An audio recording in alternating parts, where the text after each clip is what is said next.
I hate marriage. The worst mistake I made in life was getting married to a man whose mother is still alive. To some people, marriage is a blessing, but mine brought me so much pain. Now, let me tell you my story, and I hope you won't judge me, but rather learn from my terrible mistake. I married the love of my life, Kester. I loved Kester so much that I didn't think twice before saying yes to his proposal when he asked me to marry him.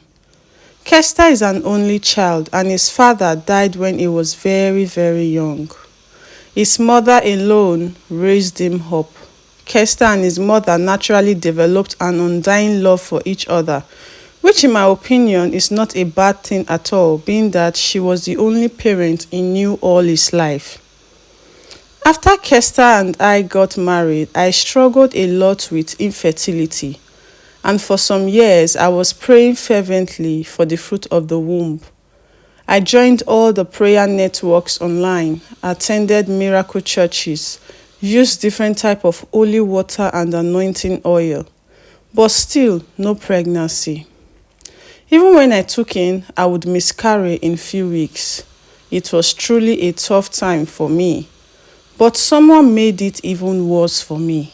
My mother-in-law. Yes, my mother-in-law, Kester's mom.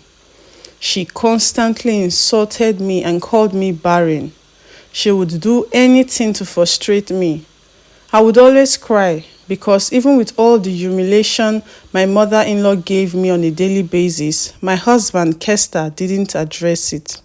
He turned blind eyes to my pain, and after a while, my mother-in-law started bringing different girls for Kester to impregnate and marry. On several occasions, I have bumped into him making out with other women in our matrimonial bed. This usually would make me cry uncontrollably. I would cook, clean, and serve Kester, his mom, and a strange woman, depending on which one he will be spending the night with. I had a friend called Dima. She has been my friend since we were kids. I spoke to her about all the challenges in my marriage and she came up with an idea. Dima asked that I visit a spiritual home for help. Since I have tried everything else, she mentioned that if I could bear Kester a child, he would stop maltreating and disrespecting me.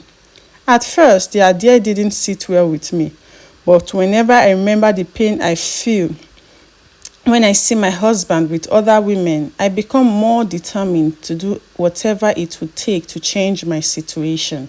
So I eventually went to the spiritual home with my friend Dinma. When I got there, the Baba asked me to eat 7 boiled eggs, and I did. He also gave me a powder to add to his food. He said the powder would make him go intimate with me and also cast a love spell on him. I was happy because I want my husband to be madly in love with me again.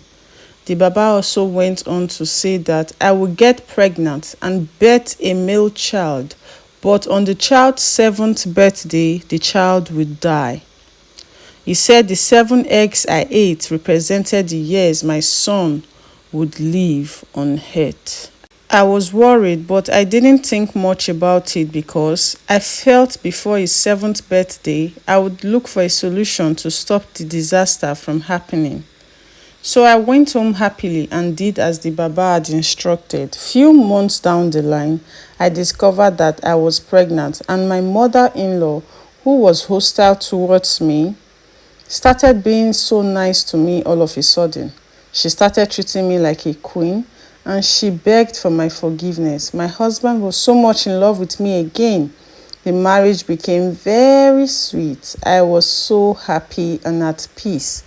I delivered a baby boy and he was very charming. Things went on perfectly until my son's 6th year birthday. And my friend Dima reminded me of the Baba and what he had said concerning my son. I became very restless and troubled. I went to churches to seek help, went to the mosque as well. I also tried other spiritual homes, but they seemed to not have a solution. A month to my son's 7th-year birthday, I was exhausted, but still trying to get help. I was scared, losing hope, tired, and literally was ready to do anything to save my son, even if it means giving my life.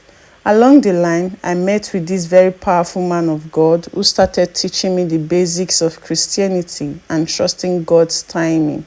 I started finding myself fellowshipping with God often than usual. I was no longer scared or worried. I wanted God to handle things in my life by himself.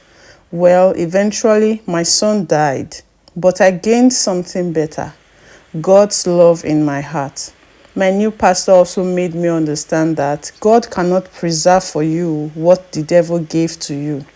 I love my son, but the source is not of God. I finally filed for a divorce because my husband and mother-in-law started maltreating me again after the death of my son. I got divorced and started building my life again. I am now successful in my business and I'm building my relationship with God. I also stopped being friends with Dinma, who led me astray.